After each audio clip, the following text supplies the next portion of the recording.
On this edition of Kababayan Today, celebrate Buwan ng Kababaihan with the empowered Filipina with actress turned student and farmer, Isabel Rivas. That's all next on Kababayan Today.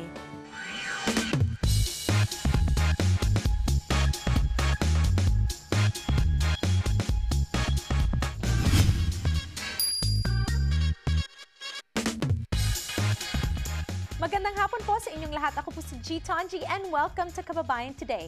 For Women's Month here, March, we are featuring Filipinas that define who we are. All right, so eto naman, I'm very excited to have on Kababayan Today an actress whose career has spanned since the 80s. Kilala natin siya in a lot of kontrabida and antagonist roles. Pero etong hindi nyo alam, napakabait niya po in person. Ladies and gentlemen, here on Kababayan Today for the first time, Isabel Rivas. Hi, Isabel! I love you too. Thank you for that. That's a very nice intro of me. Thank you for coming to Kababayan Today. Alam ko medyo malayo kasi Orange County kayo galing, di ba? Yes, but of course, because G. Tonji invited me, takbo ako, drive ako. Oy, thank you, Isabel. So, sa lahat ng mga hindi nakakaalam, Isabel is an actress that has done so many films and television shows. And in fact, meron kaming naging pelikula together na dinirect ni Chito Ronyo, pero hindi tayo nagkita sa pelikula. Yes, titled Istokwa. Istokwa. In English, Runaway. Runaway. At sa Baguio pa sinut yun, di ba? Right, yes. Okay, so Isabel, pag-usapan natin, saan ka ipinanganak sa Pilipinas? I was born in Iba, Zambales, my home province. And I spent my elementary years there. Doon ako nag-aral. Sa probinsya ka nag-aral? Okay. Laking probinsya ako, kaya... wala sa itsura. Oh, di ba? So, sa Zambales ka lumaki. Yes. Kailan kayo lumipat sa Maynila? Lumipat kami when I was in high school. So, since birth until about mga 1972, we were in Zambales. Okay. So, at yung pagpasok nyo naman sa showbiz, sa hindi po nakakaalam, ang kapatid ni Isabel ay isang artista din, yes, si Dennis Roldan. Yes. So si Dennis ba munang nag-showbiz? Right. Siya muna for the first year and then sumunod ako, nainggit na ako. Sabi ko, oy, gusto ko yun, gusto ko mag-artista. So, kumatok ako, nag-apply ako kay Joey Sumalangit, may he rest in peace. Direct Joey Gosing Fiao. He was our neighbor about 5 blocks away from our home. So, I applied to him in his residence. So this was in the 1980s, di ba? Yeah.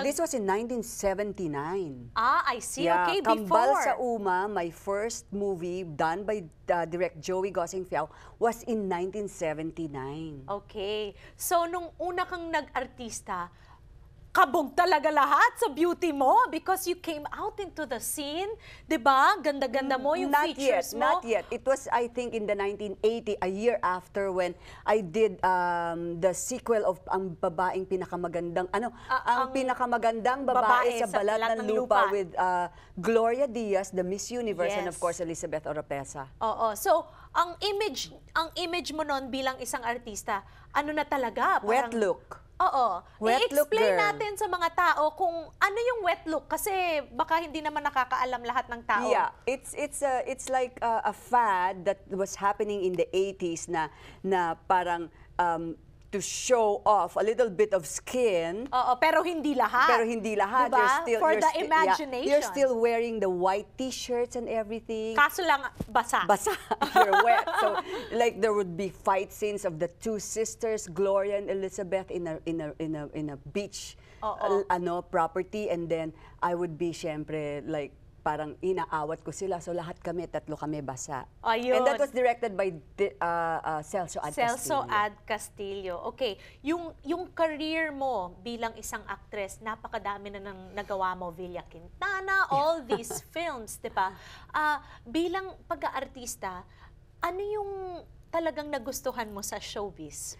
I think I found my niche nung nag-umpisa akong maging kontrabida. I really enjoyed it. Kasi parati ka nakaayos, parati ka, you're like setting the pace, And then, in the end, kailangan ma-vindicate yung bida, diba? And so, it's either you have to die or you have to get into jail, you have to go to jail or whatever. So, I like that. I enjoyed that. Because alam naman natin, bilang isang Pilipina, iniisip ng tao, ay, ang Pilipina, ano lang siya, nagpapakamartir, di ba? But the roles you played are very similar, di ba? Very powerful roles. I guess I'm never, hindi ako dalagang Pilipina, even if I grew up in the province. So, I enjoyed being the kontrabida. I love that. Until I got tired of it, of course, no? And then I was telling my bosses, pwede na bandera naman ako, pwede katulong naman ako, and then they would look at me and say, di bagay sa'yo. Oo, so di ba may stereotype kasi na mistisa, maganda. Thank you, I love you too. Hindi, kasi even me, hindi naman ako pwedeng mag-play ng mga roles na gano'n, di ba? Napaka-stereotype ng mga roles na pwede nating i-play. At yun na nga, ang pagiging isang kontrabida, pag na-stereotype ka na kontrabida, lahat ng roles na nakukuha mo, kontrabida. Exactly. So pag nakikita ka ng tao, ay, nako, mataray yan. Yeah. Pero hindi alam ng tao, ang bait-bait nyo. Kasi that's just the role that you're doing at that particular moment. Hindi naman yun ikaw. Oo nga. But I learned to accept it na lang. Kasi, syempre sa Philippines, you'll understand that they really love telenovelas and they love their yung mga artista natin na sila yung bata, sikat. Syempre, pag inaapi mo yung mga bata, they don't like that. So they hate you. Oo, at pag nakikita ka nila, hindi nila ma-separate na, ay, artista lang siya. Inaaway nila ako sa mall.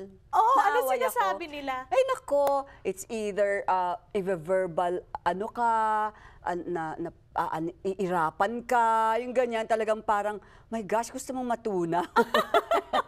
Diba? At totoo yun kasi minsan ang showbiz sa Pilipinas, yun talaga lang yung kinaaliwan ng mga tao doon. So pag nakikita ka nila sa TV, talagang akala nila, nako, wag kang lalapit dyan dahil talagang kontrabida yan, di ba? Unfortunately. Oo, but being an artist is not the only facet in your very colorful life, Isabel. You're also a mother and you're also a farmer. Yes. Yes? So pag-uusapan natin yan dito sa Kababayan Today, how you're able to juggle all your roles. Okay, magbabalik tayo dito on the show. We'll be right back.